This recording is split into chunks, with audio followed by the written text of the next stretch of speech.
Over at Nick's for a hood update. As you can see, the hood is completely assembled and the flanges have been added. Still quite a bit of work left to do for the ducting. We'll get to that in a second. This is ready for bonding, which is going to be the thing for today.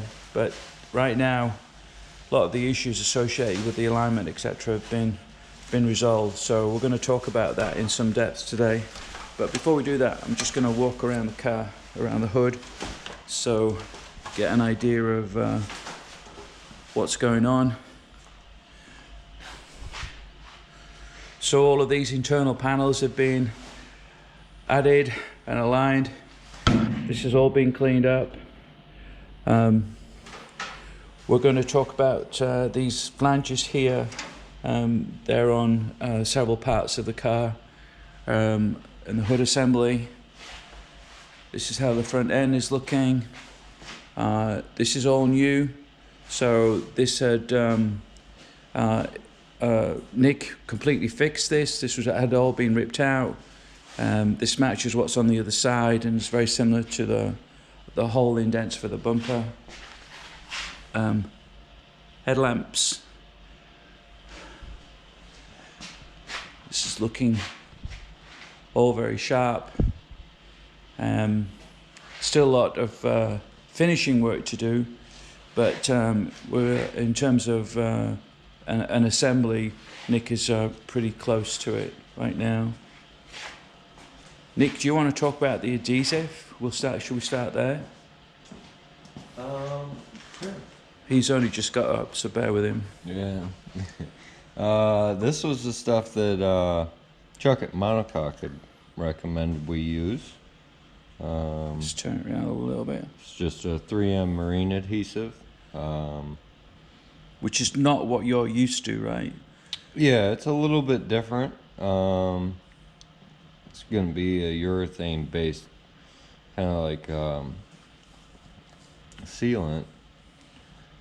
I was actually kind of baffled by it. I would have assumed almost like a window urethane or something along those lines, but this is what he says is the closest to what the factory used back in the day. Right, so we're going to go ahead with that, and then the other challenge has been trying to get a feeling for what gaps that you're allowed and how that works out, and going through what Chuck at Monocoque has said. It was 3/8 of an inch? Yeah, somewhere between 3/8 of an inch to a ½ inch, which is mind-boggling to me. I'm used to... That's really big, in other words. 3 to 5 mil tolerance, so that's a huge jump. So I actually need to go through and actually back some of mine up and get a little bit more of a gap. It's just so that you get that little bit that... if your gap's too tight, you're not going to have enough material there to really latch on.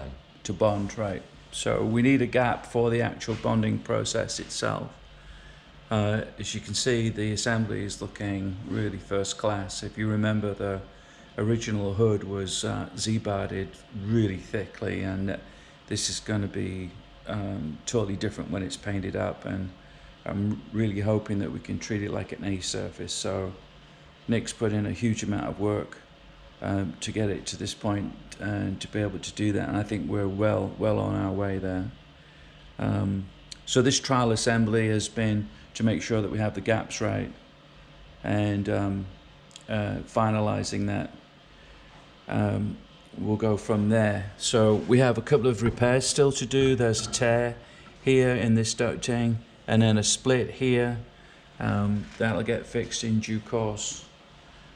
But outside of that, it's actually pretty much ready to go, right, Nick? Yeah, yeah.